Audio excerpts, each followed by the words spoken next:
আসসালামু আলাইকুম। শুনছেন সংবাদ শিরোনাম। পুলিশ সুপার মোহাম্মদ জাবেদুর রহমানের বিদায় সংবর্ধনা। এখন শুনবেন বিস্তারিত। পুলিশ সুপার মোহাম্মদ জাবেদুর রহমান বলেছেন, গত 4 মাস ব্রাহ্মণবাড়িয়ার জন্য দিনরাত পরিশ্রম করে ভেঙে পড়া আইন শৃঙ্খলা পরিস্থিতি স্বাভাবিক করেছি। শহরের ট্রাফিকিং ব্যবস্থাকে ঢেলে সাজিয়েছি। এই শহর নিয়ে আমার অনেক স্বপ্ন ছিল। স্বপ্ন বাস্তবায়নে নিরলসভাবে কাজ করেছি, কিন্তু সময়ে পাইনি। তিনি বলেন, আরও 3 মাস সময় পেলে ব্রাহ্মণবাড়িয়ার দাঙ্গা চিরতরে নির্মূল করতে পারতাম। তিনি গতকাল 22 ডিসেম্বর রোববার দুপুরে ব্রাহ্মণবাড়িয়া প্রেসক্লাবে তাকে দেয়া বিদায়ী সংবর্ধনা অনুষ্ঠানে প্রধান অতিথির বক্তব্যে একথা বলেন।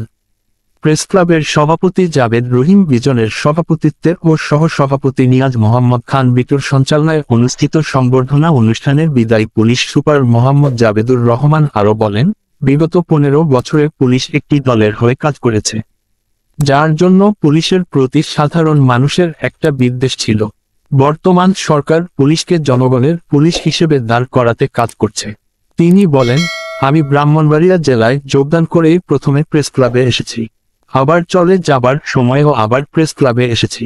আমার 3.5 মাস সময়ে ব্রাহ্মণবাড়িয়ার জন্য কতটুকু কাজ করেছি তার মূল্যায়ন আপনারা করবেন।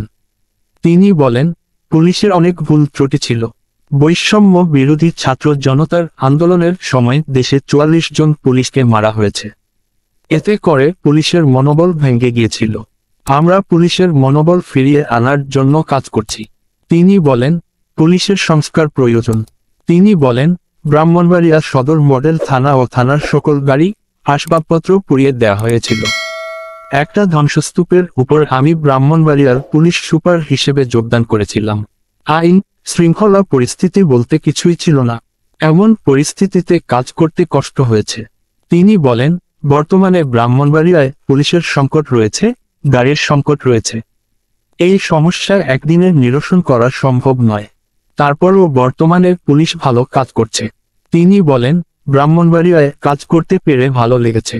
ব্রাহ্মণবাড়িয়ায় সাংবাদিকতা খুবই সমৃদ্ধ। ব্রাহ্মণবাড়িয়ার সাংবাদিকরা পেশাদারিত্বের সাথে কাজ করে।